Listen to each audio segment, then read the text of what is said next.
Stuart, what's Conrado on the left? Is that my bad Spanish? Not. No, I might have it wrong. Conrado's our rumored guy. Yeah. Oh yeah, that's right. From the Brazilian that's rumored. I haven't heard anything in a while on that one though. Right. Well, he is following St. Louis City on Instagram. That's worth mentioning for sure. Well, I saw that before that Klaus was following him, but I attributed that to just Brazilian camaraderie type of thing. I don't know. I mean, Or both. Nokvi is also following City as of today. Who is? Nokvi. Yeah, I saw that. Nice. Yeah, Jake Henry messaged me on that. So that's the one that has legs. I'm telling you. I think Conrado too. I mean, we're weak at left back. If we want to do wing back, I don't think both of them are going to happen. Well, transfer season also you don't put all your eggs in one basket, and one happens, one doesn't. So right. Mm-hmm. I'm sure I spelled this guy's. What is it? Thorson? Notke? What is it? Use the Nokkvi. Oh, Nokkvi. Nokvi. And the O has the umlaut. So that's why I keep pronouncing it Nukvi, like Leuven. I could be way off. I don't know. Still haven't found a quality announcer to mimic. Oh, I spelled his last name right. So, interesting question. Has any Icelandic player used the Thu symbol on their kit? I can't I think couldn't of find one. any. I can't think of one. I think they all anglicize it. Mm-hmm. It's that kid who played against Patrick Schulte in college. That kid plays for like Houston or something. Yeah, it's in his first name though, which wouldn't show up. But there was another player, Icelandic player, who has that in his last name, but I couldn't find any evidence. I was just about to ask if Phil was frozen for anybody else. It's going to happen a lot. It's like he read my mind. I'll just, whenever I get a chance, I unplug it and plug it back in. There it goes again. Gosh.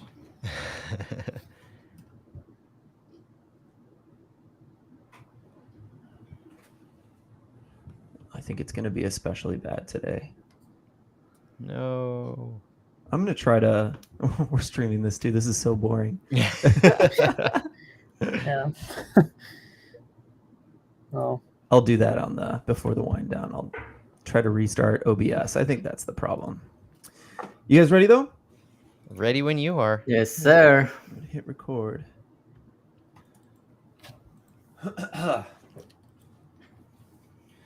Welcome everyone to Flyover Footy on the big 550 KTRS. We got the whole crew today, which is super exciting. We got a lot to talk about. We have a game. We have the League's Cup, and we're going to go pretty deep on that, as well as hopefully some rumors and some fun chat at the end on the wind down. First, let's say hello to everybody. Matt Baker's here as always. How's it going, Matt? Fantastic. Doing great. Excited to be here. Excited the four of us are here, and we're starting this new journey into League's Cup. Yeah, Santiago, what are you thinking this week as far as League's Cup and more St. Louis soccer on the way with, I don't know, there's a lot of weirdness going on right now. Yeah, no, really excited. New competition, new first international competition for St. Louis City SC. So excited about that. Excited about the game next week against Club America, one of the biggest clubs in Mexico. So looking forward to seeing a full packed City Park next Thursday. And Stuart Holtgren is here to join us as well. Stuart, we got a lot of possible rabbit trails that feature your, expertise. I'm pretty excited to talk about today. I'm not sure I have any expertise, but yeah, no, I'm excited. Like Santi said, about seeing the biggest club in North America, and also seeing Club America join us. Exactly. Nice. I like Love that. it. More about that later. Let's talk about the game that happened the other day. 3-0 win against Inter Miami, the last one without Messi. It has to be said, as it's been said for the last week or two. We're going to do one quick take on this. Of course, as always, check out every Monday. Santiago and Matt do Flyover Fallout. Boy, I wasn't sure I was going to get that right. And so they go over this extensively. But as usual on tonight's show, we're going to give you one little take as we go eat from each person and move on to the next game, which is Leagues Cup today. So Matt, let's get started with that. Yeah, my takes were long-winded the other day, so I'll just say depth. It was the 4th win out of 5 matches where we really saw the depth of St. Louis City shine from Sam Adeniran, Akil Watts, all those players who we really need to see in the next half of the season and into Leagues Cup remain in form, and that's exciting to me. Indeed, it is. I completely agree. Santiago, what did you think about that game? Just to emphasize on the depth, just specifically Josh Jarrow, he had a great game and has been doing great the last few weeks. So it's been great to see Josh Jarrow getting minutes and playing well after being like on the bench and not playing a lot for 15 or so games. He might be mentioned in the lineup as we try to guess what that might look like in the next games, perhaps. Stuart, any thoughts on Miami? No, just that Josh Arrow picture was incredible. I'm not sure if that was Joe Martinez who took that or someone else, but with him standing in the forefront with the smoke in the background. But no, he took advantage of a weak Inter Miami club. So no, just fantastic. Got the job done.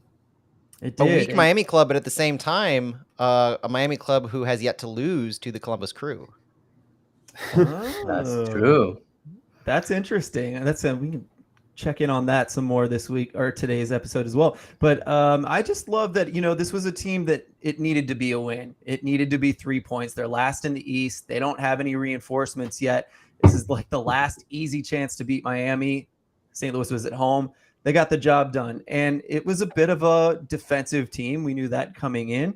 And it was scored through dead ball play, set pieces. So that's great. 3 set piece type goals, or 2 plus a free kick from Leuven, which is, anyway, the fact that they won the way they needed to worked out perfectly. More of that going forward. Let's hope. Let's move on to player notes, transfers. Do we have anything on this one? I know we have some rumors to talk about. Yeah, weird week this week with the training timeline. Carnell gave the Crew a, pun intended, 3 days off this week with the All-Star break. So their first day back to training was on Wednesday, train Thursday, Friday. There's a press conference on Saturday, so be on the lookout for that this weekend. But health-wise, my understanding is that everybody came through okay, and it's basically looking at fitness, looking at the loads and managing minutes going forward. So that's a good sign. Klaus had an MRI or had an image last week, and we should hear more about that this weekend. And that'll lead into, in a few minutes, we'll talk about the Leagues Cup roster and good news potentially there. Indeed. Santiago, any news from you this week? Anything else you'd like to add? No, I went to practice today, but it was delayed because it was lighting. So basically, we were sent home because they didn't know when they were gonna start practicing. And of course, I got home like half an hour later, and it was like sunny and really nice. So Yep. So it was just a bad timing when we got there. I think, part of the weirdness that's coming up this week is the transfers, whether these transfer rumors are real, a lot of weird stuff coming from Europe for sure. And so do we have time to kind of touch on those? Maybe we touch on them now and talk more later. Yeah, I think, this is going to be on the big 550 KTRS for the pregame. Everybody's still interested in transfers, incoming, outgoing. The big one this week is Nukvi Thorsen, the Icelandic player who's in the 2nd division, Belgium right now. This week has been reported by a Belgium outlet to have struck a deal with his club and St. Louis City, Beerschot and St. Louis City, to transfer him to St. Louis City. It was reported that the deal was in place. However, there are now conflicting reports that we can say conflicting sources that have disputed that. So it's not that a deal won't occur. It's just that nothing has been signed. Pen has not been put to paper. And we still understand there to be a difference in transfer fees between the clubs, in valuations of what Thoresen would garner. St. Louis, we understand, is airing towards the 500,000 is what we heard around Beershot, looking upwards of $850 to $1 million in the transfer fee. Either way, I think it's going to be the highest transfer fee outgoing for Beershot. So they're looking to make history here, and they're looking to satisfy their fans. Apparently there's some internal discussions there as far as a new owner, but there's a lot at play on their side. And this is a deal that, in my opinion, may be the closest one that we have so far, with Conrado being rumored. We know this week that Lutz Pfannenstiel is in Europe. So while the All-Star game and festivities were occurring, Lutz is in Europe. We don't know exactly where or what he's up to in Europe, but with the Thoresen rumors heating up, you can try and put two and two together on that. Yeah, and like I said, there's a lot of noise coming from this as well. It's not, it's nice that Lutz is in Europe, so it feels like this one might actually have legs, smoke and fire at the same time. But I just want to say that, like, Manuel Vaith has been the most reliable reporter on this one so far. And if you kind of keep in touch with him, it's easier to sift through the strangeness that's been going on. Stuart, any thoughts on the rumor there? I know we'll probably get into it later, but if you want, anyone wants to kind of talk about this, thoughts on Thoresen, please do. With Thoresen, I mean, I don't know much about him, but I think at this point we can trust the front office to at least have a good valuation on players, with Klaus and Leuven and obviously Berkey.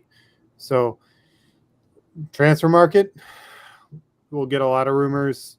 Most will miss, some will hit, but just trust Lutz and we'll see what he brings in.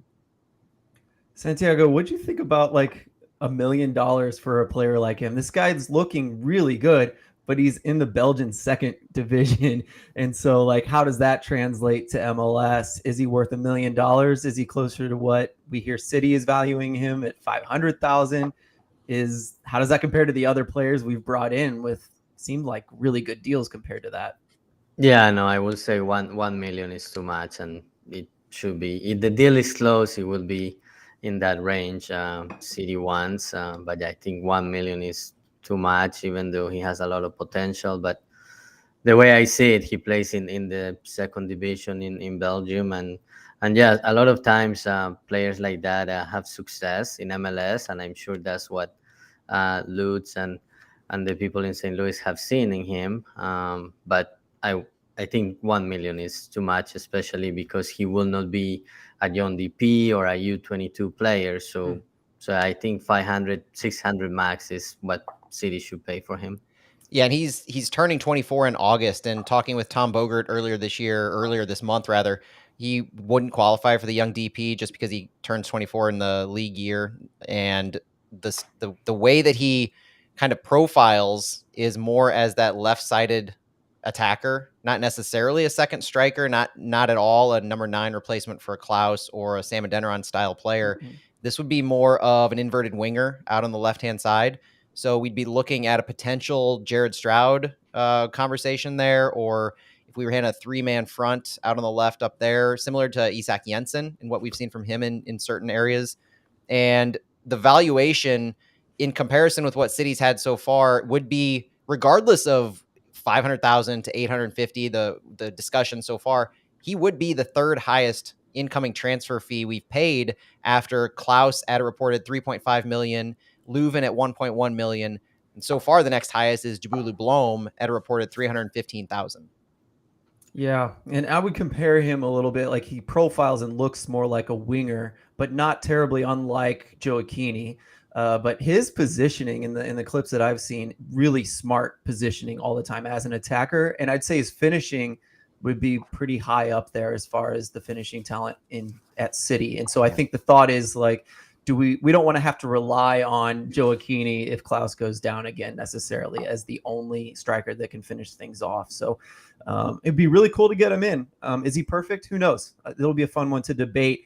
And, as I say that, I do want to say that this is for the Big 550 KTRS. Thank you for joining us for Flyover Footy. But we also do a full podcast. So do check us out at anywhere you get your podcast. We do an extended conversation at the end that's a little more casual and laid back. So and nerdy, definitely gets more nerdy. So please join us and shoot us a rating if you're willing and able, and subscribing helps as well as a podcast. So thanks for listening to us and joining us. Now's the time we're going to start getting more information for you guys on the game coming up. We typically broadcast, we finish about 30 minutes before every game. So that is true in this case as well. You're about to be able to see Columbus Crew in the Leagues Cup against St. Louis. Matt, do you want to lead us into teaching us a little bit about Columbus Crew? It's an Eastern Conference team we've never seen before. Yeah, but the interesting aspect to Columbus here is it's not MLS play, right? So we are entering the first, as Santi said, international competition that St. Louis City's ever been a part of. And it's the first year that this competition has existed in this format. So Leagues Cup in MLS and Liga MX has existed as more of a showcase in the past few years, where they just pick 4 teams and they just have them go at it in a semifinal final matchup to just a few weeks of the year. This is a full-fledged tournament. MLS play doesn't resume again until August 20th. This is going to be a World Cup style tournament. It's an official CONCACAF competition. It's including every team from MLS, every team from Liga MX, and it includes a group stage and knockout rounds starting at a round of 32. This World Cup style tournament will have groups that include 4 regions, East, West, South, and Central. There will be a total of 77 games played between July 21st and August 19th when the finals held. All matches will be played at MLS venues, depending on their region. And there will be different circumstances coming up that we'll talk about later in the tournament as far as who hosts under what scenario. But one of the interesting rules in this tournament is they're adopting the MLS Next Pro rule of no ties. Each team receives 1 point if the game is tied after 90 minutes. There will be a subsequent penalty shootout immediately after 90 minutes, and the winner of that shootout receives an extra point. Regulation wins still count as 3 points. So that will be at play this entire time. The tournament is a 3 teams in each group. And so St. Louis City will be grouped with Columbus Crew and Club America. Every group will have matches over the next 10 days. So this is being recorded on Thursday. The games start on Friday. There will be, starting Friday, 8 out of the next 10 days will have at least 4 matches during the group stage. So we're talking about a packed next week and a half or so, coinciding with the Women's World Cup. So what an exciting time to be a soccer fan. The seedings worked based on last year's standings. So we're talking about the top 15 MLS clubs placed in groups based on their seeding. They get kind of a priority, and then you dump the rest of the teams in reverse order. So the highest seeded team against the lowest seeded team in a group, and you put the Liga MX teams in there with them. 2 teams get a bye. I believe it was Pachuca from Liga MX and LAFC based on their winning their respective leagues last year. So group stages occur. The top 2 teams from each group will move on to the round of 32 knockouts. From the round of 32 knockouts, it's single elimination. It's tournament style. It's a bracket. And you get to play in the bracket until a champion is crowned on August 19th. So that's the format. That's the tournament. The prizes for this are very interesting. So there is a cash prize pool being reported, although it's reported, not officially announced, that the winner will be getting just under $2 million, with an overall prize pool of $40 million being split throughout all of the teams. In addition, the top 3 teams in the Leagues Cup who end up first, second, and third will get CONCACAF Champions Cup now spots for next year. The winner of the tournament will automatically qualify for the round of 16 in this newly revamped CONCACAF Champions Cup. The other 2, the second and third place teams, will enter the tournament, so automatic berths. So that's part of the expanded Champions Cup that will occur next year. So big prizes available for the winners of this. And this is St. Louis's first matchup in this on Sunday. So our first opponent, and the first time we've ever played this team, the Columbus Crew. Anything you guys want to say about the Leagues Cup and the tournament before I jump into the Columbus Crew? Yeah, so Matt, I don't know if you had this, but I'm gonna say it. And you mentioned at the beginning, for the second round and then the subsequent rounds, there are some rules specific to hosting. Hosting. So round of 32, the main thing is The winner of the group, if it is an MLS team, it will host. If it is a team from Mexico playing against an MLS team, the MLS team will host. If it is a Mexican team against a Mexican team, they will play at one of these designated venues by region. And then for the next round, for the round of 16, the kicker is that these rankings that Matt was mentioning when the groups were made will apply. So even if you're a first place team in the second round and in the third round, or you're playing against a second place team, for example, City is 29 in that ranking just because it didn't play in the league last year. So if City advances to the round of 16 and plays another MLS team, the other team will host because they will be higher in the rankings. So the key for City to continue hosting, first to host on the round of 32, is to either win the group, or for Puebla from the C2 group to advance and play against City. That way City will host. And then for the following rounds, just play against teams from Mexico so City can host. Yeah. It's a double-edged Love sword, that. though, right? Because if Liga MX teams move on, City has a chance to host. And this piece right here is why I made the comment a week or so ago that Messi's impact in this tournament may benefit City. And keep in mind, City's entering this Leagues Cup break in first place in the West. In the MLS rankings and how MLS teams qualify for CONCACAF Champions Cup, the conference champions automatically qualify. There's a trickle-down effect here as well, where the more MLS teams that qualify for CONCACAF Champions Cup through Leagues Cup, the more will be available to qualify through MLS regular season play. So if you get Cincinnati, Seattle, and Real Salt Lake as 1, 2, and 3 in Leagues Cup, then you have open slots if those were to finish in qualifying spots in MLS play. So the next team's down. St. Louis could end up, theoretically, not finishing first in the Western Conference, but still qualifying for a CONCACAF Champions Cup spot through MLS play if the top Western Conference team qualifies through Leagues Cup. So that's a reason to root for MLS in general, is take up all of the qualifying spots for Leagues Cup so there are more available in MLS play. Pray for collusion. This is what I was hoping for, that these MLS clubs collude against all the Mexican clubs. It's funny you mentioned Puebla because they're up against Minnesota United and Chicago Fire. They're just going to get bunkered against this entire group stage, which is kind of funny to think about. I have some thoughts on the groups, but I want to see what Stuart, any thoughts on Leagues Cup? There's so much more we can touch on here. I really would have preferred seeing some Liga Mexican clubs hosting. I don't feel like this is a very competitively balanced tournament, but I am excited about it. But if you have to win 7 away matches in a row, that's just not fair. That's just not competitive. I don't know. I think you're right. But will they feel like they're away? Because I think the Mexican fans are going to really come out in droves. I think that's the whole point, is that they're in the United States. Like, how often does the men's national team but there's like they're more away? to being away or home than just fans in a stadium. You have, going to the grocery store on your match off, or transport, or, where you stay for the night. And it's really not the same to say that you have 2,000 more fans in a stadium, 60,000 person stadium, or even 8,000 more. It's, do you host them on your home ground and you spend the night before or 2 nights before with your family, and then you go to the game and train in your home park? I don't see this as a balanced tournament. I am excited about it, but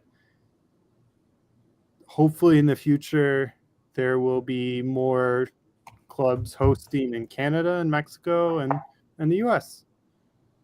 I completely agree. I would rather see it that way as well. So, this is just the first year. I hope that's something they'll consider in the future. It just adds yet another thing that kind of adds to that money grab feeling that we get with Leagues Cup.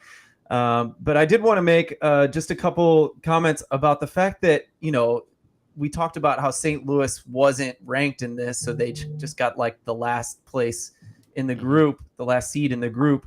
But I don't know if we expected St. Louis to be in first place in the West. So, there's this thought that Central 1 has Club America, has Columbus Crew, who's in sixth place in the East, which isn't incredible. But St. Louis first in the West. Is this the group of death, guys? This is the storyline, the narrative I'm trying to create here. If it's not the group of death, it's one of 2 or 3. You could make an argument besides Central 1, which has the first team in the West, the 6th in the East, and Club America, who is currently 12th in the Liga MX Apertura, with I believe it is West 2 that has Monterey, Salt Lake, and Seattle. Talking 2 of the top 4 Western Conference teams in MLS, and Monterey, who's currently sitting second in Liga MX Apertura. Now, Apertura is only 2 or 3 games in, so we're talking beginning of the season, still rounding into form, but Monterey is currently 2-1-0, 2 wins, 1 draw, no losses. So they've got pretty good form going into this tournament. And then I thought there was one other group. What other group were we talking the other day, Santi? It was East 1, I think. East 1 as well. Tijuana, Philadelphia, and Querétaro. Yeah, so yeah, it has two Mexican teams. But yeah, I agree with you guys. If it's St. Louis's group is one of the toughest ones. I think when the groups were announced, I think, at least from the city standpoint, I think at least my personal thought was like, wow, this is going to be a very difficult group for City. City at that point had not played any games. So it was like, well, yeah, Club America, the team that with most championships in Mexico, and then Columbus Crew, who won the league in 2020, and they have been one of the top teams in the Eastern Conference in the last few years. So I thought it was going to be a very difficult group. But now we look at it, City first place, and yeah, it's a perfect ingredient for the Grupo de la Muerte. Absolutely. I wanted to say one more thing. We're going to experience something that the United States doesn't get the flavor of very often, in that I read today that Pumas has some three-digit roster numbers. So that's something we will get a taste of, which I'm extremely Club America does excited too. Yeah, America does cool. too. Yeah. And we're going to see it at City Park. Yeah, and I think for the equivalent of MLS Next Pro, for their second team, for their reserve team, they use those 3-digit numbers. So it might be pretty common in this tournament. So that'll be fun. Yeah. Even I was looking at the lineup Club America had for their last game, and there was a substitution, and there was a guy with a 3-digit number. Love it. Love it. Awesome. Look forward to that. Okay, so we haven't touched on Columbus much. I imagine we need to really, really kick into gear talking about the Crew. Yeah, the one thing I do want to add before I jump into the Crew is the rosters for all these teams had to be specifically submitted for this tournament. And so they do have to comply with your local league roster restrictions. But St. Louis in particular has a couple notables. Joachim Nilsson is not currently on the roster for Leagues Cup for St. Louis. Johnny Klein is on the roster for St. Louis. Everybody else who's rostered for St. Louis is on the roster. Max Schneider remains on loan, so he's not on our roster. However, Santi pointed out, or Justin Horniker, pointed out today that there is an exception for injuries, player acquisitions for the quarterfinals. So the rosters that were submitted now are for group stages and the first couple of knockout rounds, but there is a deadline of the quarterfinals for any final substitution. So Joachim Nilsson could be added if St. Louis were to qualify later on. Same with any outgoing transfers or movements overall. So wanted to get that out there before jumping into the Crew. So much to say there, but we can't. We got to move on. For more on the rosters, for more on that, check us out in the wind down. Promise we'll cover it. Let's jump into Columbus Crew. First time playing them. So league forms. St. Louis enters the Leagues Cup break in first place in the West. We have 41 points. We know where St. Louis sits, 13-8-2 record. Our form coming into this, we've won 4 out of our last 5. Our last 3 MLS matches were that 3-0 win against Inter Miami, a 3-0 loss against LAFC, and a 1-0 win against Toronto. Columbus enters Leagues Cup break in 6th place in the MLS East with 36 points through 23 games. They're 10-7-6, 10 wins, 7 draws, 6 losses. with 45 goals scored and a plus 12 goal differential. So they're the only team in MLS that has scored more goals than St. Louis City. And this is important because later on, the short and dirty of it is the style of play Columbus plays is very similar to LAFC in Miami, except for they're successful in their attempts and chances like LAFC, unlike Miami. So we're going to go about their style and what we can expect later on, but just knowing how high octane their attack is and how successful they've been. Columbus comes into this, their last 3 MLS matches, they've gone 1-0-2 with a loss at Portland last weekend and a draws against NYCFC 1-1 and a draw against Inter Miami 2-2. Before their loss last weekend against Portland, their last loss was way back on May 28th, Nashville 3-1. And it's notable that their loss this past week against Portland, they were without their coach, Wilfred Nancy, their star forward, Cucho Hernandez. Both were serving suspensions. So this team that lost against Portland was far from 100% and missing a lot of their key weapons, including their coach. Columbus's last home loss was back on April 29th against Inter Miami. Something about this Miami team that I mentioned that's given them fits as they've gone 0-1-1 against them. Columbus has 5 clean sheets this year. St. Louis has 7. But Columbus hasn't had a clean sheet since their July 4th game. So it's been a few weeks since they've had a clean sheet. They've allowed 1, 2, 3 goals since then. So they are vulnerable in some of the ways that they can be attacked. The only player who is expected to be out for Columbus is Will Sands, torn ACL, out for the season, hurt back in April. Other than that, Columbus is expected to be at full capacity or full strength. But the big question going in here, besides some of the topics we're going to talk about, are how are teams going to approach this Leagues Cup tournament in general? And that's going to be the thing to watch Friday and Saturday in some of these matches. And going into our match Sunday is how serious are teams going to take this? The prize money is there. The opportunities for Champions Cup is there. But at the same time, you have all of the circumstances surrounding getting back into leagues play later on this year. Both of these teams are doing well in those standings. And how much do you want to jeopardize that? How much rotation will we see? Those are some of the overarching things I'm going to be interested in, not just for these two teams, but MLS in general going into this weekend. Yeah, I mean, we've talked about it before. Like, I'm sure MLS wants this to be an important tournament, and I think that's why we have the CCC berths. And so, yeah, I'm really curious to see. It seems like someone like Crew would go for it while they can, and then, you know, it seems like they'll give it the U.S. Open Cup treatment, but maybe a little bit more. What do you think? Well, on that topic, I was listening to Sirius XM FC, and I think it was Tony Meoli was saying it's a little different than U.S. Open Cup because you can say, like a St. Louis did earlier in this year against Union Omaha, you rotate, and if you just so happen to win, and if we were to win against the Chicago Fire with a rotated squad, and we just so happen to get to a certain point, then yeah, we might take it a little more serious and put in some of our starters. But if you don't make it out of the group stage, these first 2 matches, you're done. Game over. So you have to make that decision right from the get-go, how serious you're going to take this. Are you going to run out your best 11 for the first 2 games, and then you're in the knockout stages? So are you going to continue doing that? You have to make very intentional decisions about how you're going to rotate right now. It's not a matter of let's see how the first game goes, and then we'll play it from there. Stuart, any thoughts on what you'd like to see St. Louis do? No, if we advance from the group stage, I want to go all for it. Put all of your powder in. Go for one of those 3 CCL spots. Otherwise, if we don't, then we don't. But we have to play our top players against Club America. We can't be run off the field against them. You can't be shown up by them. I mean, they're the biggest club in North America, and we have to show well against them. And that's what I care to see.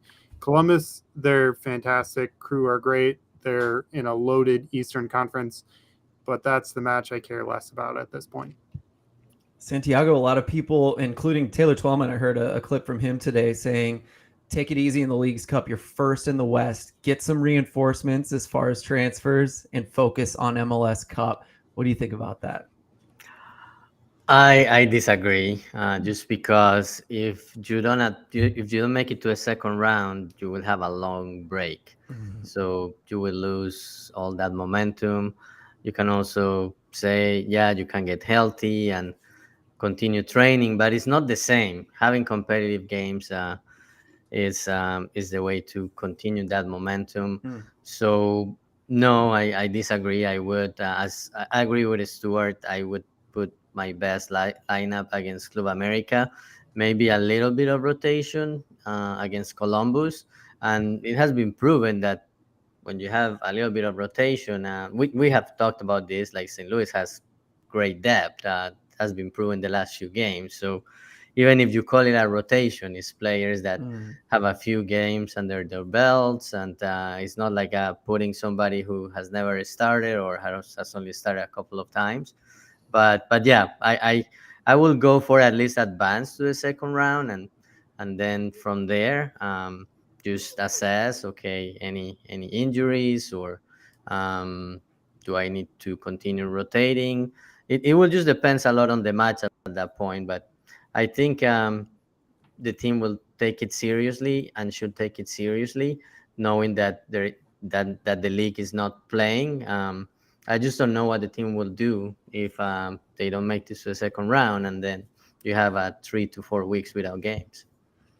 That's going to be a big question, though, is what do they have available? And so if they get bounced, the two avenues I see are City 2, who do have games. They could slide some players down there because there are no restrictions on who they can loan down, or schedule friendlies. But either way, it's not as competitive, but a lot of teams are going to be in that same boat. So seeing how these group stage matches shake out is going to be just as interesting as seeing, who progresses to the finals, to me. Yeah, I guess Oh, go ahead. I was gonna say very quick. You can also play friendlies against the other teams that get bounced, right? Or even see if a Mexican team that gets bounced, maybe you can play a scrimmage or a friendly against them. But it is not the same to me. I love that. I would love a scrimmage against a Mexican team. I'm going to steal from Matt. I love the depth idea in that what Berkey said, that we don't have any bench players anymore. Yep. So I love that rotation idea. I feel the same way about this tournament. We're Flyover Footy on the big 550 KTRS. Thanks for joining us, talking about will they or will they not be using the best players in this tournament. Let's learn what some of Columbus's best players are. They have plenty. Yeah, Columbus in general has been liking a 3-5-2-ish formation. And so they run a 3 center back. They love their wing backs. They're going to come out strong with wing backs. And I think that's where St. Louis is going to see a lot of this. And so when you have so many attackers in a 3 center back formation with your wing backs like Mohamed Farsi, that puts a lot of pressure on your central midfielders in your attack. Their central midfielders are Darlington Nagbe and Aiden Morris. A lot of familiar names if you're following the national teams. Nagbe, obviously, he's 33 years old at this point, wearing their number 6, former U.S. Internet. Well, I say former U.S. international, but he could still be called up, I suppose. He's a designated player for them, playing their central midfield. Oftentimes finds himself as the lone pivot, if not a dual number 6 in their 3-5-2 or 3-4-3, depending on how they look. Their attackers, though, their top 4 attackers are Alexandru Matan, Christian Ramirez, Cucho Hernandez, and everyone knows his name, Lucas Zelarayan, the most famous Columbus Crew player. Easy to say. He's been with them since 2020. He's 31 years old. He wears their number 10. He's an Argentinian designated player, and he is their playmaker. He leads their team in goals and is second in their team in assists, 10 goals, 7 assists.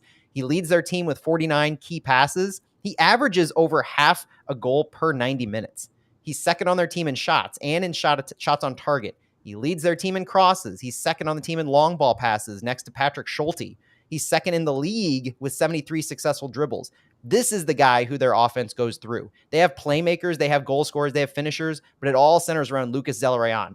Him playing is going to be the linchpin in how we're able to attack this Columbus team. But it's not just him. Cucho Hernandez, 24 years old, they're number 9. They signed him in the last summer transfer window to be their big splash, their designated player.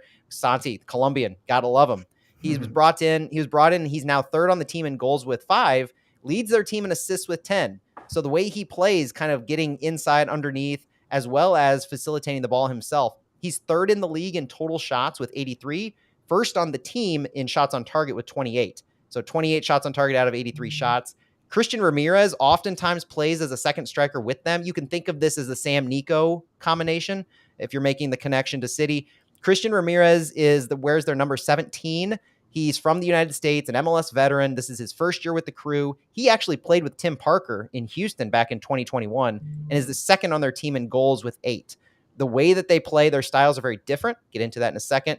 The last really attacker is their midfielder, Alexandru Matan. 23 years old, wears the number 20 from Romania, is a U22 initiative signing, and is second on their team in assists with 8. Both of them, Matan and Zelarayan, love to play outside. They work their wings so well, and they love to possess the ball. The wing backs are going to be playing an awful big role after Zelarayan and Matan are their playmakers up top, with Cucho and Ramirez as their sharks in the attack. Zelarayan and Matan, they love to play those half spaces on the sides of the field. They build from the sides. There's a lot of creativity that goes on, and they're successful with their carries and passes in open space. The wings are going to be dangerous with Mohamed Farsi and Yayaboa. They're 2 wing backs, and they push high. They push real high up the field.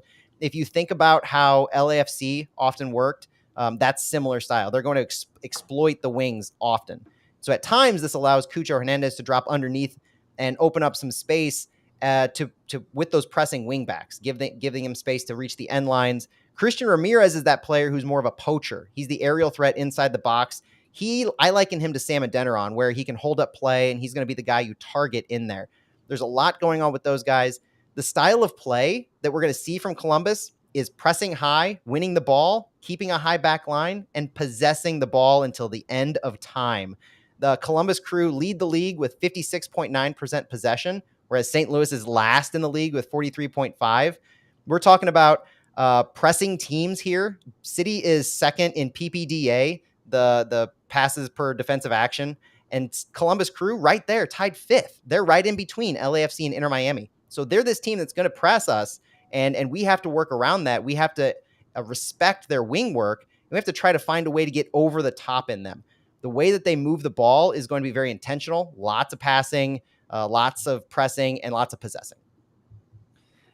We don't have much time, guys, but let's give Santiago and Stuart a chance to kind of talk about what they'd like to see against Columbus, or what they might think Columbus might look like. Santiago, would you like to start us on anything you'd like to talk about with Columbus?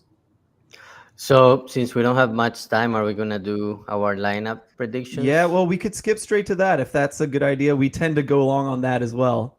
Hey, we can do a deep dive on some more stuff on Columbus on the wind down for those who want to tune into the podcast. That sounds good. Let's do that. Santiago, would you like to start us off on your perspective lineup? For Yes. So going with my lineup. So as I mentioned, there may be some rotation, and part of it for this formation, I have Tim Parker and Roman Berkey were in the All-Star game this week, so I'm thinking they're gonna get a break. So I'm going with Ben Loon on goal. Then Johnny Nelson on the left side, Kyle Heaver, Lucas Bartlett, Akil Watts. Then Diamond midfield formation with Jabulo Blom, Celio, Indiana Basilev, and AC Jackson. And the 2 up front, I have Nico and Sam Adeniran. And I think when I was doing this lineup, I had also Ostrak instead of Jackson. So I think maybe second half Jackson will come off. Same thing, Nico will probably come out, and Alm will go in. But I think, as Stuart said, against Club America, you have to put your best lineup. So this is my attempt to have some rotation and have your best lineup available against Club America. Yeah, that's cool. Matt, what do you think? I've got a similar one. I do have Ben Lute starting in net. My back line looks like Kyle Hebert, Lucas Bartlett, Josh Yarrow, and Akil Watts. I think it's riding some of the hot hands in Hebert, Yarrow, Watts, and bringing Bartlett back into the fold. I do like the idea to give Parker and Berkey some rest, have them full strength going to Club America. My midfield has Jabulu Blom and Edu Leuven. I think this continues Leuven's progression. He's just now getting up to 30 plus minutes, and so I think he's ready to start and carry on. This tournament to me is you get Leuven back into full fitness, and so I'm looking to him to ramp up as opposed to be given breaks. Mine's a 4-2-2-2, so it's got Indiana Vasilev and Aziel Jackson right above them, and then Sam Adeniran, Nico Joachini as our strikers. What do you think, Stuart? I mean, this might be a situation where we toy with 5 at the back. And maybe, but yeah, I think Luton plays with Columbus, and then Berkey against Club America. But maybe we see Nelson, Hebert, Parker, Yarrow, and Watts. Bartlett on the bench, and then Vasilev, Bloom, Stroud, Adeniran, and Alm with Nico on the bench. Just kind of mix things up and go little chaos. If you're Carnell, play with it. I agree. It's free money to some extent. Yeah. Yeah, I completely agree. I kind of came up with just a fun back five idea as well. And so if we're going to leave off Berkey and Parker, I still think you can kind of put in Bartlett in the middle and then Yarrow as the middle center back rather, and then Yarrow and Hebert on either side. I'd like to see Nelson get a run out at left wing back against at least the Crew. I'm not sure if that's something permanent that I would want. But I would also like to see Watts play as a right wing back because I think he's a little more attacking than Nerwinski against the Crew at least. And then, the rest is kind of just, I'm going to say Vasilev and Leuven in the middle as the central midfielders. And then do you want to play with two strikers? In that case, you might have Sam and Nico up top with perhaps AZ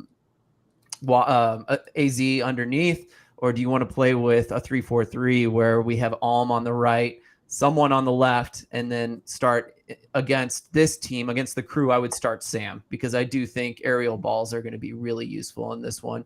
And having those wingbacks bomb up, I mean, we've just seen how hot Sam has been heading the ball in. So, just give it a shot. The chaos thing is definitely something that could work against the Crew. So that would be a fun one. I think a mix of Santiago and Matt is what's going to happen. But this would be the first game where we start with three at the back if that ends up being the case. Yeah, and now's the time. And it's only because Nilsson's on the horizon, right? Do we play with three center backs when he comes in? It's the only reason to do it, and I think this is a perfect testing ground. I don't think it's going to happen at this point of the season, but it could. It absolutely could. So that's a fun one for you guys. I hope you've enjoyed the show. We are Flyover Footy. We're on the big 550 KTRS. Thanks so much for listening. We'll talk to you guys next time. Bye-bye. Go City. Okay, we did it. We had to rush the end. Sorry about that, everyone.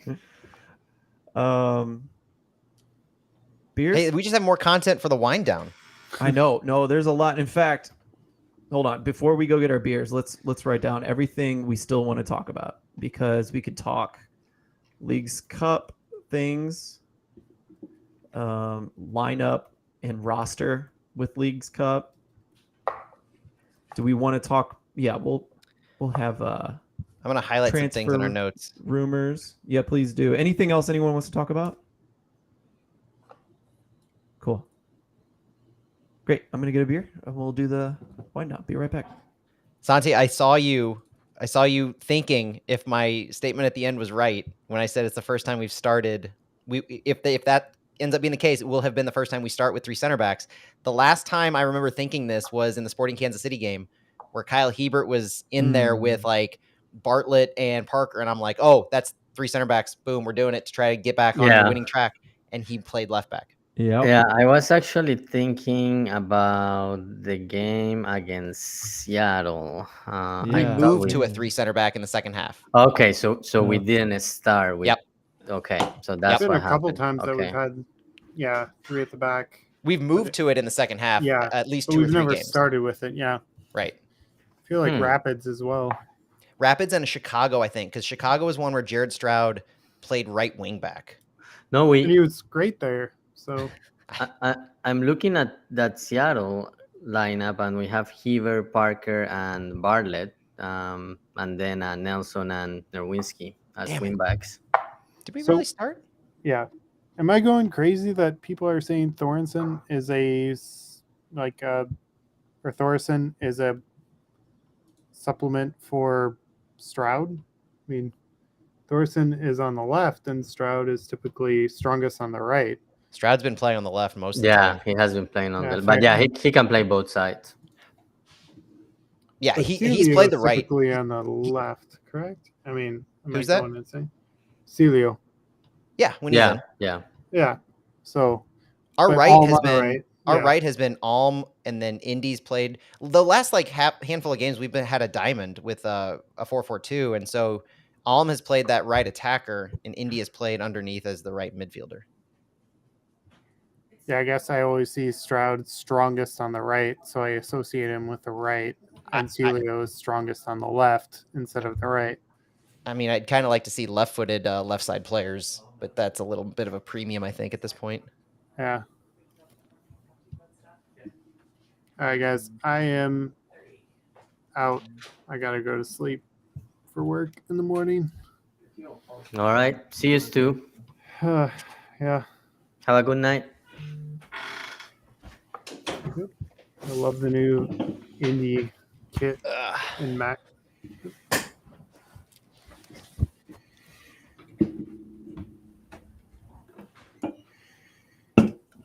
Patrick Schulte's on the list, Stuart. So be ready. Yeah. Oh, he left. He went to go get his Schulte jersey on. I almost just popped my beer. Whew, that would have been a disaster. I could have cut it from another episode.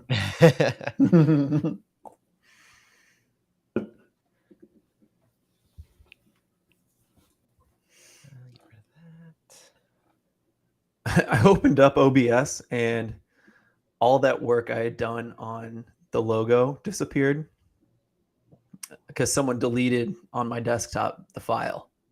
Could have even been me. That's the kind of thing I might do. I'm bad about deleting things. That's okay. But I was able to move another version of that file with the same title to the desktop, and it all came right back. Oh, okay. I was going to say, if I have to download it from Restream, I still have that background that we've been playing with. Oh, yeah, that's right. I sent it to you. I could have pulled it from that. So, and I've got an iMovie thing. I've got an iMovie like project set up to where it's super easy now if I need to do that. Good. I've actually got two set up. One for if you send me that file with the background already on it, and then one if I need to splice it. Well done. That's great. You know what? I didn't even open the chat at all because this layout's different. Oh, no one asked us anything. Oh no, Stu says, "Sorry, I had to step out to sleep. Sarah's wanting to go to bed earlier." I get Are we streaming right now? Yeah, I didn't stop it. I'm not going to stop it anymore. So when Santi's back, we'll hit it. I'm glad I didn't say anything too embarrassing, other than that 3 center back comment. You might want to cut that out if you can. No, I don't cut anything on the live stream. Phil. I'm gonna get exposed. No I could have swore we subbed to 3 center back formation against Seattle. Oh, it did end up being wrong. I think Santi said we had Hebert, Parker, Bartlett, and Nelson all in together, which would have made and Nowinski probably. You guys talking about Seattle? Of course, we're still talking about Seattle. He's gonna wake up thinking about it tomorrow. I do remember it because by the end of this recording, I'm going to convince Phil to send me the file so I can upload, and then I'm going to cut it out myself. No, it's nobody's going to notice. Don't worry about it. It's that meme. It's like nobody's going to know. But I do remember it because I remember asking Carnell about it, and he didn't really like the question. Oh, you've gotten a couple in on him where he's just. Yeah, but we are getting better. Last week he actually was making fun of me because I think, and this has happened like a couple of times, when it's my turn and John say, "Okay, Santi, go ahead." Is it the mute one? Yeah, I unmuted myself on my phone, but I think John did it at the same time, so basically I ended up muted, and you can see Carnell like he's like. And then when I unmuted myself again, I said, "Can you guys hear me?" And he was, this happens all the time." I was driving home after the game last week, listening to Y98, and that was on the radio. Oh, like they played that part. Sorry to be the bearer of bad news on that. Oh, that's so funny. Well, we were playing it too on KSOK. So yeah. Oh, nice. Okay. Yeah. Love it. I mean, everything happens live, right? Yeah, and it's also online. Mo, he posted something on Twitter that somebody helped Santi with his mute button. Oh my gosh, that's so cool. Man. I know that guy. Carnell is fun like that, though. He Yeah. likes to rib you. That's great. All right, I'm going to hit record and we'll do it. Welcome back to the Wind Down, everyone. More Leagues Cup talk. Let's go. go. Let's do it. I want to make sure we don't have No, we don't. We don't have a question that starts with that. So let's talk more about Leagues Cup. What did we miss? There was so much to talk about. We missed a lot of stats, but I think I was pretty quick in getting a lot of the style that Columbus plays. And that's honestly the big takeaway I want to get across is just what we can expect to run into from Columbus. We know what St. Louis does. We know St. Louis takes a lot of shots. We know we like to cross the ball. We like to send the ball long. We like to win aerial duels. But I love to focus on our opponent, and Columbus. One of the things against Columbus is they're not aggressive. So they press, but end of the day, they really like to possess, and their league leading possession stat really reinforces that. And they really like to play the ball up with their own high line. So they keep their back line really high with those three center backs. They like to short pass the ball all over the place. And some of the tactical battles back and forth are where I'm really going to be interested in watching this game. If there was one kind of flaw that I see consistently in St. Louis City so far this year, it's the tactical adjustments that occur in the second half. And I feel like Carnell gets into his own head sometimes in trying to manage the game against the other team as opposed to playing within himself. One of his favorite comments is sticking to their own principles. And I feel that's one place where in the second half, if things go wrong and they consistently go wrong, it's because they get outside of themselves. They try to chase subs or they try to chase a tactical adjustment that they weren't prepared for. And they're not seeing their team adapt well to. I can see Columbus doing what they did against New York, which Phil, we both, independently of each other, we both looked at this game a few weeks ago, Columbus, New York Red Bulls, as kind of a marker for what could happen against St. Louis City, because talking about all of the different styles of play, I always compare when I say the styles of play that St. Louis has as far as their directness and the number of passes per sequence that they have, St. Louis being one of the most direct teams and one of the least passing teams. New York Red Bulls are right there. So the style of play is very similar, but there's a little more, I would say, tactical fortitude to St. Louis, in that they are willing to pass the ball around a little more. They're willing to be a little more targeted in their approach, play the ball through their midfield a lot more with their talented midfield of Blom and Leuven. It has more natural footballing to it. It does. Like. And that's like not to get too off track, but that's one of the things that I've really enjoyed about watching this team play is they're not a spray and play type of team. They're not a send it and forget it. They are willing to let Jabulu Blom work the ball up into the midfield and let Aziel Jackson, Indiana Vasilev, or Tomas Ostrak work their magic with the ball as a true playmaker in the midfield. They are willing to progress the ball quickly in those ways, as opposed to what Red Bulls typically like to do.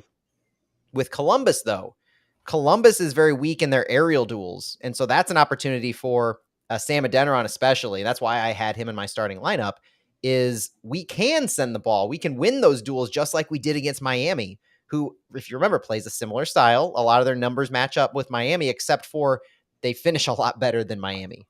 Just like LAFC, too, we have an opportunity to win these aerial duels and progress the ball quickly off of those. But this New York Red Bulls game in particular, it was played on July 1st. It was a 2-1 Crew win. And the tactical analysis I read, the video that I saw, the Red Bulls kept a very high line, but they were very narrow. And I believe the intent of that was to limit a lot of the counters that Columbus would have through the middle. So taking away a lot of their midfield work from Nagbe and from Zelarayan and what they were able to do in the midfield. Unfortunately, which Columbus tried anyway, too. They did early on, and that's where it comes into is the adjustment that Columbus is able to make. So Columbus sees what works. They send it forward. They trust their defense to protect, and they adjusted by sending the ball out wide. So a ton of space was left on the wings, and that's where their wing backs and their attacking mids feasted. And they do that often, but in this case, they were able to outmaneuver the high press and the all-out aerial attack by the Red Bulls.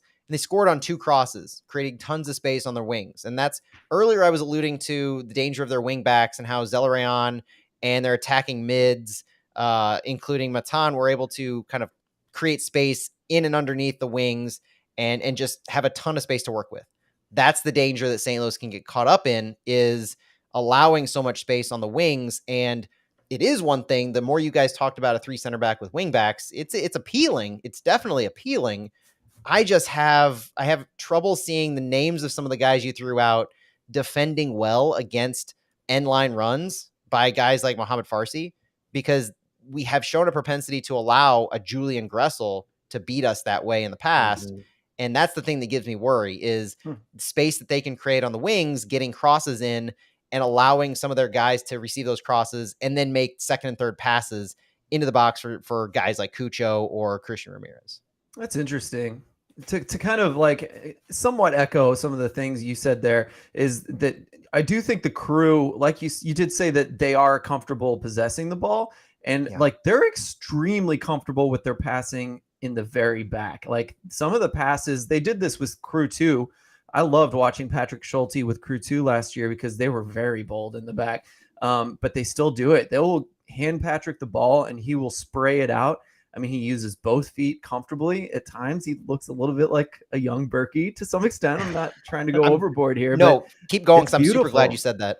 Yeah, it's beautiful. But it's also something that I think St. Louis can and will exploit better than even New York Red Bulls did, because they did try to exploit that, but it wasn't super fruitful for them.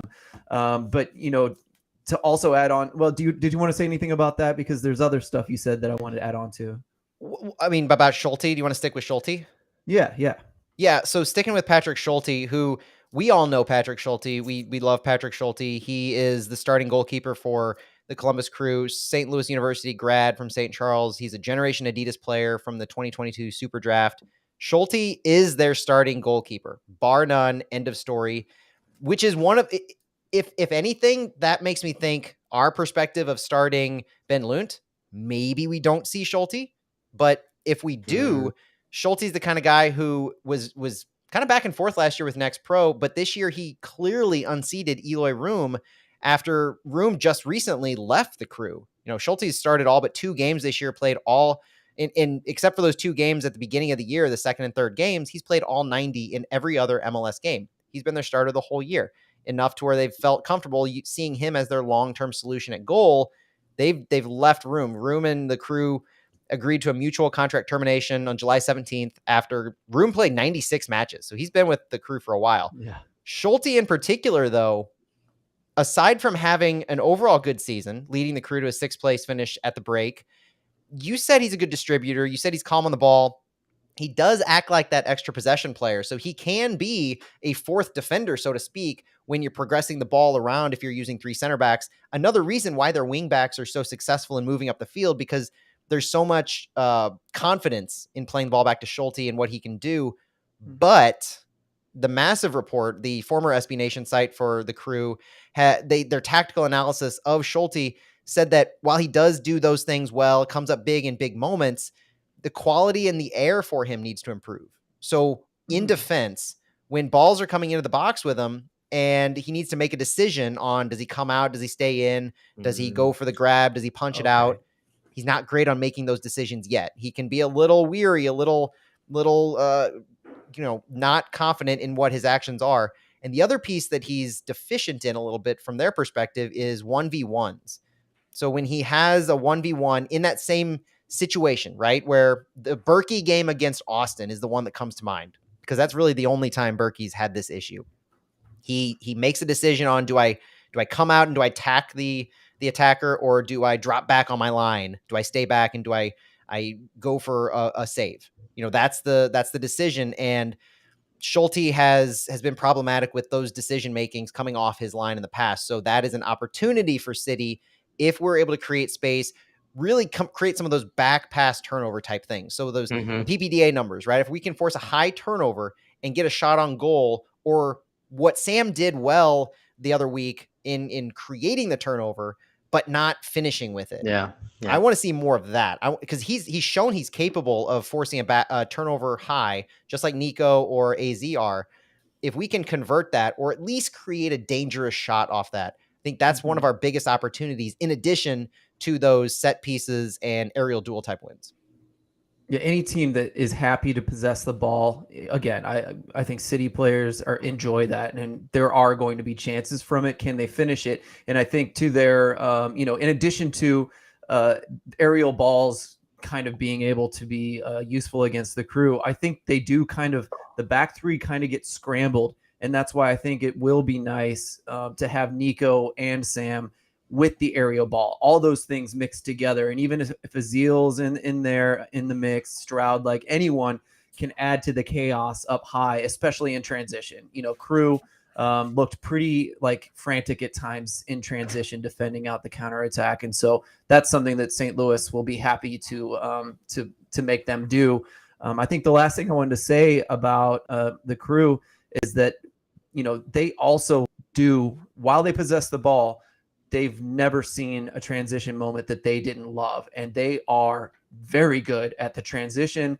I thought for a second you were saying that Patrick Schulte's long ball kicks were bad, because no, they're very good. No, he had a couple. Was not trying to make that point. No, he had a couple in that game against the Red Bulls where I was like, dang, that could have been an assist. It was very good. So he is, watch for that. Not just him, but like the long balls on the counter, on the run. The rotation of the attacking 2 or 3, you would never know which of the 3 attackers were going to be in the lead, which they are very good up top. It's fun to watch, but I hope it's shut down by our guys this weekend. There's a stat that I like to look at on Opta that shows zones of control on the field, and it shades it in blue, gray, and red. And gray is if you have like 48 to 52% possession in any given spot on the field. There are 30 different zones blocked out throughout the field. The Crew have their entire field, except for the 18-yard box on the other side of the field and the center right outside of it. So those 4 zones right there, the entire field is basically blue, meaning they possess the ball 53% or more on the entirety of the field, except for their opponents' 18-yard box and right in front of it. We're talking the entirety of the wings. They are, I believe, the only team in MLS. Yes, the only team in MLS where they control the entire wings through to the end line at a greater than 53% possession. Like, if that doesn't dictate how well their wingbacks are at getting in behind the defense and progressing the ball up in making plays both over the top and into the box on the ground, nothing else will. And that's what worries me, is how clinical that they have been in their ability to do that. Santiago, we've been hogging the mics. Anything you want to talk about with Crew and what they look like, what you think they might do to us or try? Actually, I wanted to ask you guys, since I haven't seen this Columbus against New York Red Bulls game, how did the New York Red Bulls press work in that game? What did you guys see? I don't think they're as good at it as City, and maybe it's and I know that theirs is a little different, but was just curious about what you guys saw. I guess the thing I noticed is they aren't attacking in twos quite as much, and I guess that's what I didn't like. I shouldn't say that it's not as good. Maybe that's on purpose, but I've noticed that St. Louis hunts and packs a little bit more, which also leaves them more vulnerable. You could argue, I guess, right, when they bypass it. That's exactly what I was going to say, is they're not, I like to use the clinical term. They're not as clinical in their pressing. They're more chaotic in their pressing. And I didn't feel it was as disruptive as I often see St. Louis's. Now, granted, I don't watch a lot of New York Red Bulls games. And so watching this one, the moments I was able to see them be effective were fewer and farther between. And it was more so just forcing movement from the ball as opposed to dictating turnovers. And especially turnovers that allowed them dangerous opportunities. I thought the Crew managed it fairly well, especially working the ball to their sides. And that's where, just I see them being successful at times, but I see, as long as St. Louis doesn't get too overambitious in their swarming and committing numbers to any one portion of the field, allowing the Crew to to beat them over the top or to get the ball into space, especially because Yeah. that's where St. Louis will get beat. If we commit too many numbers to our press, and especially in one side of the field or one area of the field, and the Crew are able to break that and find a midfielder like a Nagby or like a Matan or Zelarayan, God help us, and they find space to work with, we're going to be in trouble because those are the highest level players that can just absolutely destroy a team in transition. Yeah, I think about double teaming Nagby, and that man is an escape artist. It is impossible to get the ball off of him, and if he's able to get away from someone, find just an inch of space to spray the ball out to, say, Zelarayan or Matan, like you said, in space, that's a scary, scary thing to beat 2 or 3 city defenders. It's on at that point, for the Crew. So. Yeah, the way these stats break out too is kind of fascinating to me because it if anything just hammers home the difference in styles of these two teams where the Crew do love to press, but their bread and butter is possession. And so like LAFC, I mentioned that I talked earlier how I thought they were like Miami but more successful at their finishing. But if you remember that LAFC match, they pressed us pretty well and they were more than happy to possess the ball. That's magnified by the Crew as well. They do the exact same things. So much so that Columbus is a top 3 team in MLS in total passes, whereas St. Louis is last. The key passes become a little closer to where St. Louis's overall number of passes are more defined in how they lead to shots. Columbus just passes the ball until the end of time. Crew and City, they do match up fairly well in shot creating actions. And so Columbus, by sheer volume, will eventually get to a shot. And they are one of the league leaders in shots. Like I mentioned, they are the league leader in goals scored. But the interesting thing on the defensive side, opposite of that, is the blocks, the tackles, the interceptions. The Crew rank pretty low in MLS in all of those. And so that's one thing that I think is going to be interesting to watch because St. Louis is a high volume attack. We get off a lot of shots if we're having a successful game. And we don't always score on those shots. I think percentage wise, it's pretty low, but it's an attrition game. It's a war of attrition by St. Louis that we often win when we are high volume with our shots. And with a Crew team that is 20th in MLS in blocks, 19th in tackles plus interceptions, I just wonder if the skill and ability is there in what the Crew like to throw out for them to stop this kind of St. Louis offense. If we can get on the offensive, if we can stay within ourselves in what we usually play, the way that teams typically end St. Louis attacks by either blocks or clearances, especially, those are not in the Crew's toolbox. It's not their skill set. They're last in the MLS in clearances. So their possession-based offense often limits the amount of defensive actions that they need to do, but at the same time, St. Louis requires teams to do that in order to stop them. It's very much a juxtaposition in styles, and that's one of the big reasons why I'm excited to see this. Agree. Lastly, about the Crew, before we move on, I think just like we talked about Tata Martino last week, I think that Wilfred Nancy is an up-and-coming coach in MLS. I saw lots of shouts for him to be the USMNT coach even, which is crazy. But yeah, he's figured out the league. He knows what he's doing. He took Montreal, a team they expected to do nothing. He took them really far last year, and then the Crew stole him, basically. So that's a cool storyline and something to watch for as well. It's not often you see a team pay for another coach within the league, and that's what the Crew did. They went out and they sought CF Montreal's coach, his staff, the trainer, the fitness assistant coach, all those guys went with Nancy, and so took what he was building in Montreal. If you remember, Montreal was a good team last year. It wasn't just George Ivanovic that was there, but they were a good team. And that was due. Yeah, they had a good run in the playoffs. Exactly. And that was in no small part due to Nancy. And he brought that to the Crew. And the Crew earlier in the season had a couple ebbs, but lately I mentioned their game form lately, and they're not just their last 3, but really their last 2 months have been pretty impressive. And they definitely have not lost at home. And so that's one of the biggest things is they seem to be one of these MLS teams that embody home field advantage. That's one of the reasons why in my prediction for the match, I have it as optimistic, a 1-1 game with a PK win to St. Louis. I forgot about the PKs, but yeah, I also had 1-1. Oh well, Uh, Santi, tune into Flyover Footy on KTRS. I forgot right now. I know about it because I talked about it on something that you guys will see next week. Also Yeah. wrote about it on something you guys will also see next week. All right, all right. I'm stepping But yeah, back. when I did my prediction, I totally forgot about the PK. So my bad. But yeah, I also had 1-1. No, okay. For real, I was thinking a draw as well, but I forgot. I didn't know the draw rule, so I'm not even Come gonna on, hide. Phil.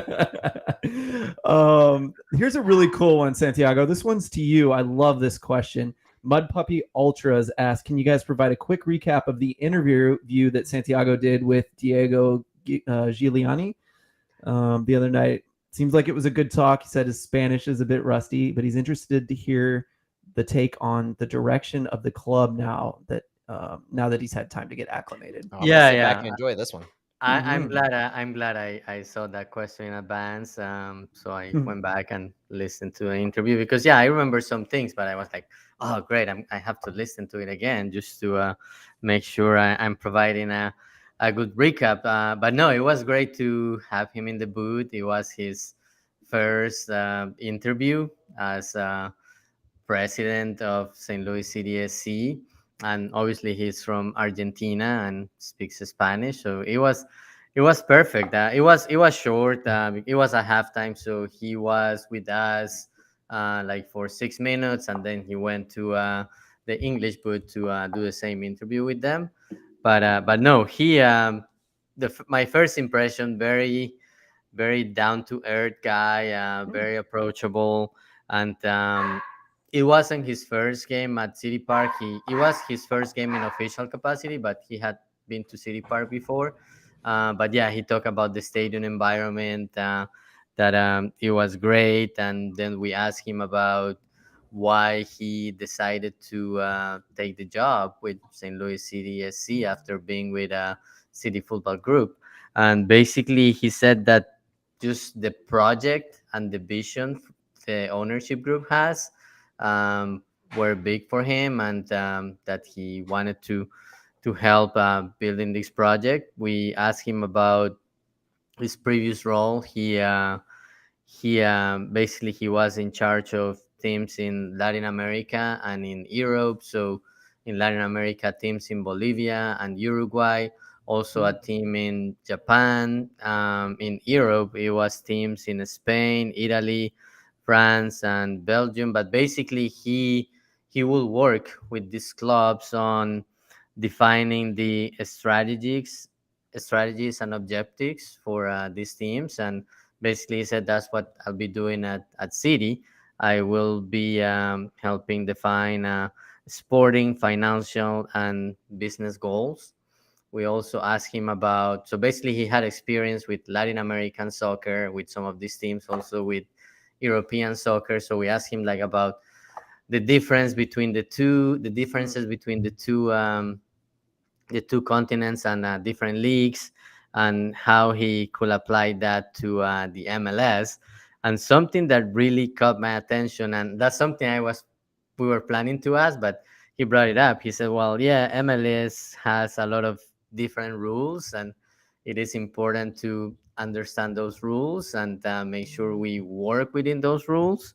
But he didn't make it a big deal. He said, like every time we invested in a new club in a different country, we had to go and understand the rules in that country and make sure we everything we did was based on those rules. But we know MLS is a little different, so he's learning about the rules. And yeah, and hopefully that will change, Matt, and feel like, and I think we also have something about that on the list to hit today. But yeah, he said he's aware that the rules are different, and he's learning, getting up to speed on all of that, in all of that. But no, great first impression. I think he's gonna be a great addition to the club. He's bought into the vision the club has. And when he mentioned about sporting, financial, and business goals, to me, it means that the team has a good project to continue growing. And I see it as when the press release about his hire was released, there was something about City growing as a global brand. So we didn't have since it was a short interview, we didn't have to talk about this, but I think I'm looking forward to seeing what the club will do with alliances with other clubs overseas. Maybe using his experience, maybe something in South America or like some European countries.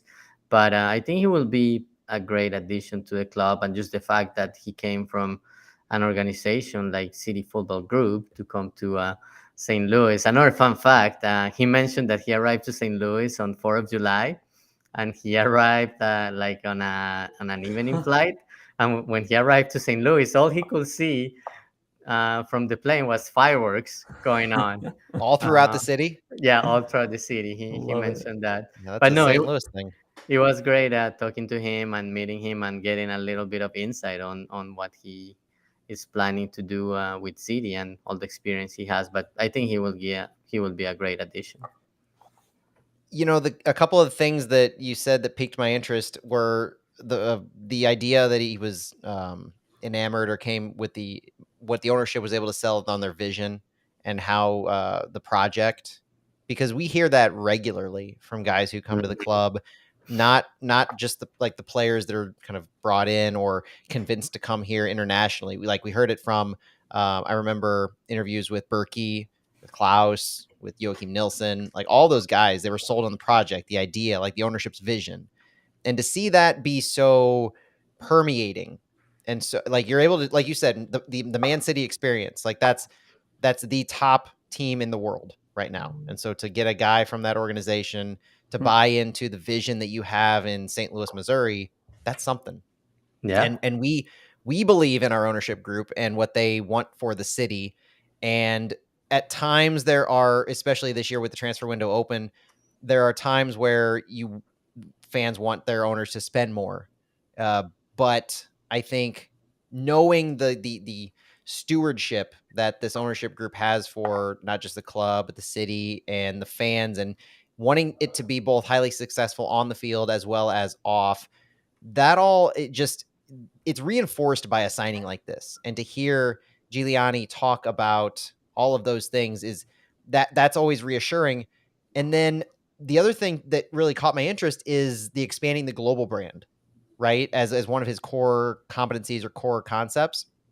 And that leads me back to the oft discussed potential relationship that St. Louis City has with Bayer Leverkusen. And it leads me to kind of think that we're just waiting at this point for the relationship to be formalized, right? Yeah. That kind of hire leads me to believe it won't be formalized. And maybe you guys disagree. I'm interested because my take on that is, if you're trying to grow St. Louis City to be a global brand, you don't want to tie yourself down to one single club in the Bundesliga. You want to not have a defined relationship with one club. You want to have multiple relationships, selling to multiple organizations in different countries, and you limit yourself if you're just having a pipeline to Leverkusen as right of first refusal, essentially. What do you think, Santi? Yeah, that's an interesting point, and I had not thought about that. But if you want to have alliances, like if you don't have alliances with any clubs, like how do you like continue like growing your brand and maybe getting some talent from, or I guess you can do that a different way, but I was thinking more about partnering with either with Leverkusen in Germany or with a club in South America.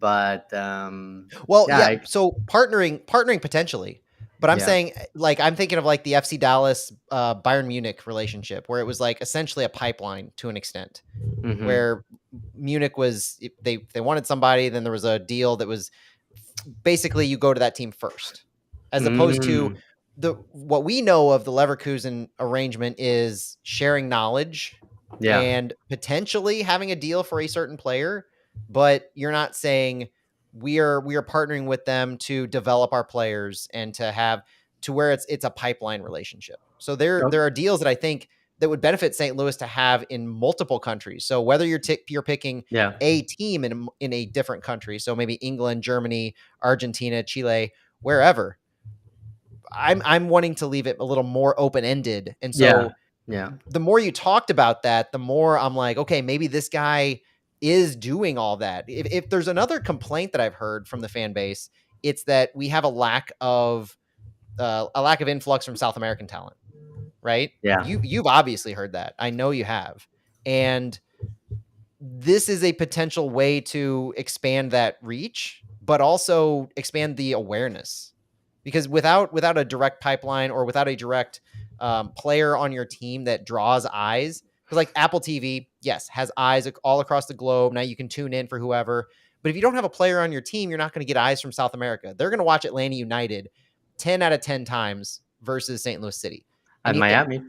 In Miami now, yes, absolutely. 100%. Yes. This is my old MLS eyes or mind thinking. Disagree. To Atlanta. Just kidding. But you need those kind of players. And so as you have a more of a global reach in different countries and different continents, especially, then you can draw certain households, certain eyes, certain newspaper articles, certain online papers that are written about you, and you're drawing attention to St. Louis globally. Like I think back to the South Africa article about Jabulu Blom here recently, and they continue to write. There was one recently about Bradley Carnell. And so you're getting eyes from Africa, South Africa right now. You have Ghana with Josh Yaro. You're getting eyes from different continents, and Giuliani will just magnify that to the nth degree. Yeah, and just thinking back about, we're going to come a little bit for Circle Club America. One of, and I know we're probably going to talk about this. Are we going to have I don't know if we're going to have a Flyover Footy about Club America. Yeah, it's probably going to fall to you and me. Yeah, but so I guess a quick, just a quick fact about that. One of their basically their last signing, Julián Quiñones, he is a product of a partnership, and I'm going from what I remember. I may have some of the things wrong, but maybe I'll have it ready for when we do Flyover Fallout. But he is from Colombia, and he is product of a partnership, and I believe it was Tigres. It is Tigres who has a partnership with a youth club in Colombia. And they brought Julián Quiñones, like really young, to Mexico and developed him. He ended up going on loan to Atlas, and he was very successful there. And then this year, he was transferred to South America. And partnerships like that is what I would love to see City trying to do. Yeah. And yeah, I get your point. Like, not like just partnering with one club and giving them the first right of refusal, maybe partnering with different clubs and pulling talent from different places. But I think it'd be great to have something like that in South America. Totally agree. That kind of network, right? Yeah, as City futures, I think, is like priority one, and that's the hardest challenge, I think. But it's not hard to do. Ricardo Garza, like the Club Atletico owner, I mean, he had academies in Bolivia and I forgot what, Zaire, I believe, in Africa.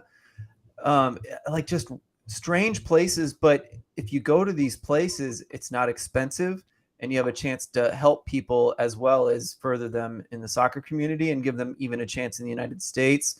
What stuff he was working on. The man has incredible vision. If you haven't kind of talked to Ricky or heard all the things that he has wanted to do over the years, I just wish we could all give him $1 million each and he could actually get some things done. And I think he'd do well with it. But, you know, that's a side story, but it's not hard to do, I guess, is what I'm getting at. And I think a club with City's resources, with the heart that I truly think that City has the right frame of mind for why they would do those sorts of things. You know, I'd love to see it too. I think that would be one of the most fun things to do, is to start partnerships in other countries to help people as well as further their soccer as well as City's soccer. So that's a good point. We got to talk about one more thing. I'm going to skip everything. Well, I'll give you guys the choice. Should we talk more about Leagues Cup? And we haven't talked about the rosters. but this Jorge Mas thing seems really tasty to me, and I'd really love to talk about it. I'm happy to spend a few minutes on that. We could probably get to one of those other topics, but if you don't I mind. think we got one more in us. Let's do Jorge Mas.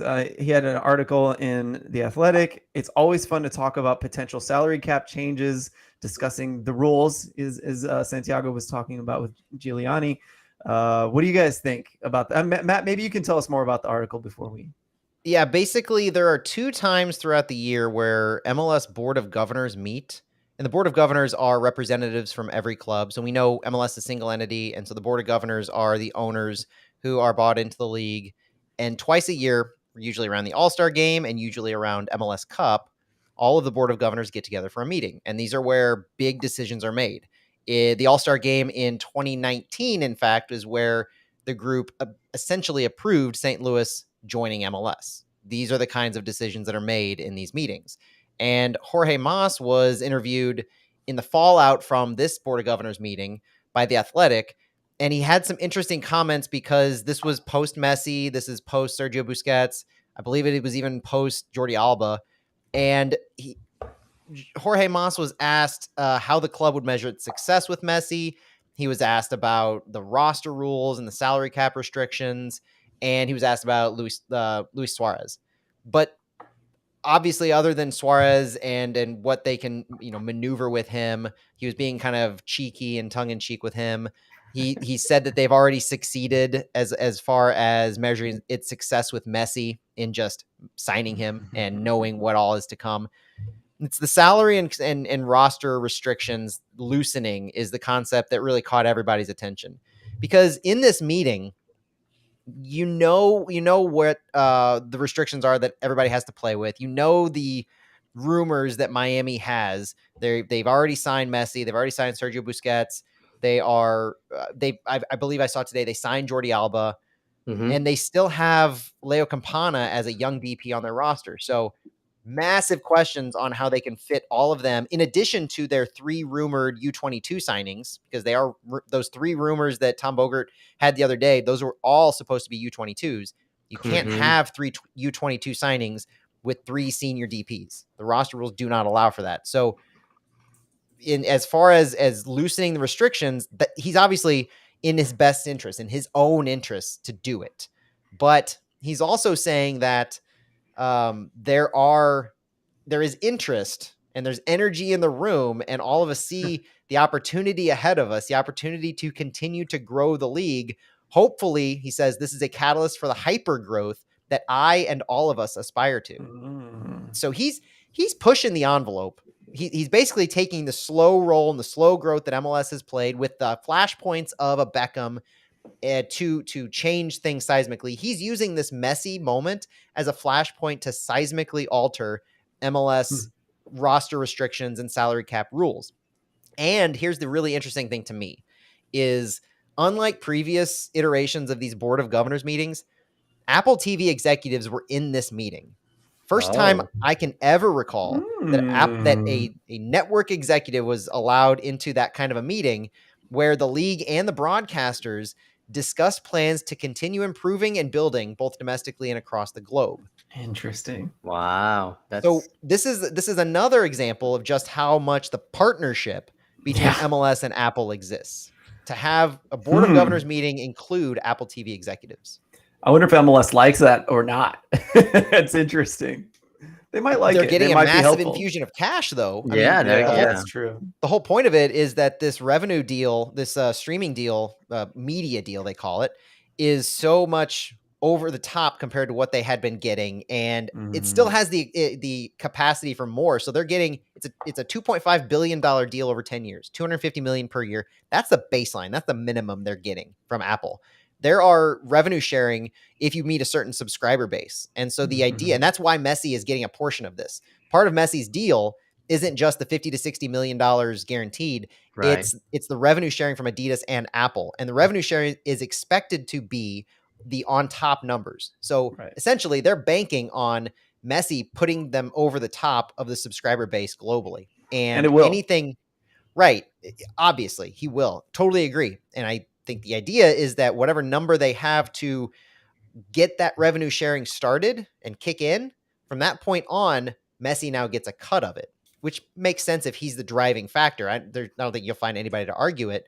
But Jorge Mas is now very clearly leveraging this into, I have a chance here at Miami to build not just a Messi, Busquets, Jordi Alba team, but I can build a super team. I can build the Barcelona equivalent to MLS. I can build a Man City here in MLS. I want to do it. I have the resources. I can pay people. I can sign people. I'm just not allowed to inside the rules. And I'm getting you all of these viewers, all of these subscribers by bringing in all of these globally known talents.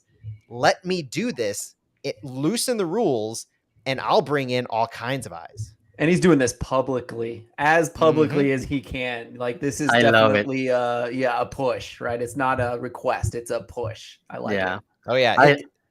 His quote that I really like, he says, evolution is inevitable and change is likely. Lovely. We all want this to be an elite league. We all want it to grow. I love it. This is gonna be like that watershed moment where the league is going to potentially change the rules and grow more and become a top league. And yeah, the league needed somebody like Jorge Mas to bring a player like Messi. Even though I think it's 2 years too late, but he's still at his prime, and he's still able to leverage his network and bring some of his friends. Mhm. But when the league, if the league changes some of the rules for next year, more teams are going to able to capitalize on this, because it's not like Messi is going to bring all his friends to Miami, but he's probably going to help, and maybe he won't be involved, but some players will see, okay, Messi has this thing going on in Miami, like some of his teammates, former teammates at Barcelona, also with an infusion of young talent. Some players in their prime will be more attracted to come to MLS, because MLS has done a great job bringing young players. But I think the next step is bringing players in their prime, 25, 26 year olds, that can come in their prime when they still have like 4 to 5 more years in their prime, and play in MLS and helping grow in the league. But for that, you need to lessen the rules on the salary cap and maybe on DPs. But I like that changes are coming, and hopefully those things are in place for next year. And that's the next evolution of the league. It has to be, is getting those 25, 26-year-old players in their prime to see MLS as a destination. And that's where at the end of the day, when Messi and Busquets leave and they retire after a couple of years, 2 or 3 years, that's where you want MLS to end up, is that destination beyond just being a selling league. Because the U22 initiative was introduced 2 or 3 years ago to have this young player infusion, to get MLS, these young players from South America and from elsewhere, to come to the league, develop, and sell them off. It's made MLS a selling league, which is what they wanted over the past couple of years. Now you're seeing, as the roster rules can possibly loosen, you see the possibility, the realistic possibility of that occurring at the other end of this. I just love that this happened. I hope this doesn't come across the wrong way to you, Santiago. You can let me know if it does, but there's something to like the American industry and the American capitalistic endeavors that, for its evils, is the thing that got Messi here. You know, the all bringing in 3 different revenue streams to give this man a high enough salary to beat out the Saudi league, which just got $2 billion of like government/royal infusion, right? I mean, just that's a massive endeavor. You know, we just lost Ronaldo. This could have been a Ronaldo Messi conversation. You know what I mean? But the Saudis got Ronaldo, MLS got Messi. And my point isn't to go backwards and talk about how great this move is.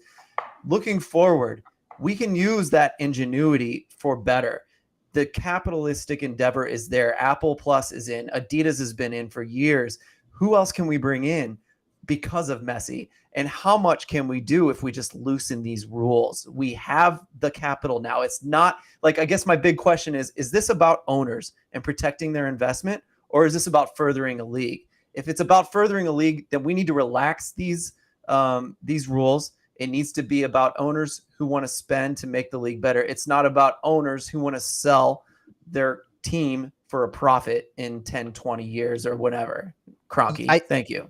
I saw an interesting tweet today by Alejandro Bedoya from the Philadelphia Union, who is a well-known player rep. And he floated the idea of a luxury tax system being implemented in MLS, not unlike Major League Baseball or the NBA, where if teams want to spend, they can spend. They can go beyond the cap. They can go way beyond the cap. They could bring in every single player they want to, but they have to pay a penalty to the rest of the league that gets split up to the rest of the teams. And so owners who don't want to go above the luxury tax can still benefit from those who do, and then they can use that money however they see fit. It continues to grow and kind of it's the rising tide raises all ships, right?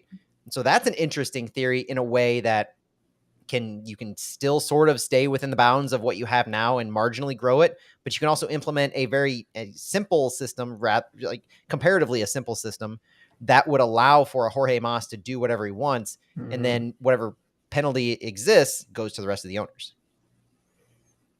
Can't let it go to waste. We've said it before, and I think it still applies to this overall. You got to this is very much this and move up. This is very much the flashpoint. And we talk about the roster rules and the owners, but one thing I do want to really, really say is the opportunity will be further reinforced by competitive matchups the rest of the season.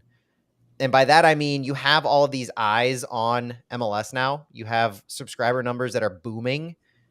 You can't have Messi dominate every single team that he plays. You need to see somewhat competitive matchups to prove to the global audience that the players who are in MLS aren't anything to joke about. Like, this is a legitimate league, top to bottom, if not, and that would be impressive, but at least a handful of teams. You have to compete. You have to really showcase the top tier talent, but showcase a lot of the different teams, whether it's Leagues Cup, which is a good opportunity for it, or the back half of the MLS season, maybe US Open Cup if Messi plays in it.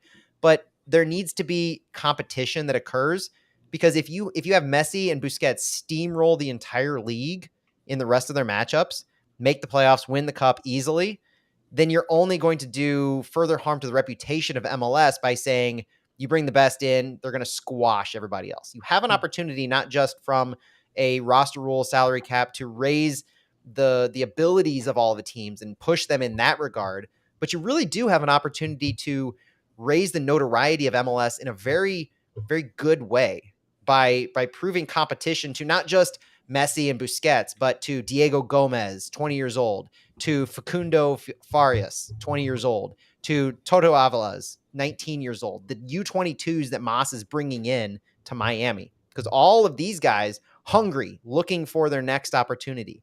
You challenge these guys on a global level, I mean, that does nothing but good for MLS. Yeah, and speaking of MLS, like getting a lot of eyeballs, and Matt, you mentioned about Messi playing in US Open Cup. I saw something on social media, I don't remember if it was today or yesterday, that US Open Cup between Cincinnati and Miami, that is the semifinal, is going to be broadcasted in a network from Argentina. So hopefully he plays. I saw an ad for it in Spanish. It's one of the biggest networks in Argentina, soccer wise. So I think he will play, and at the same, I think he will play because it's his first chance at a trophy.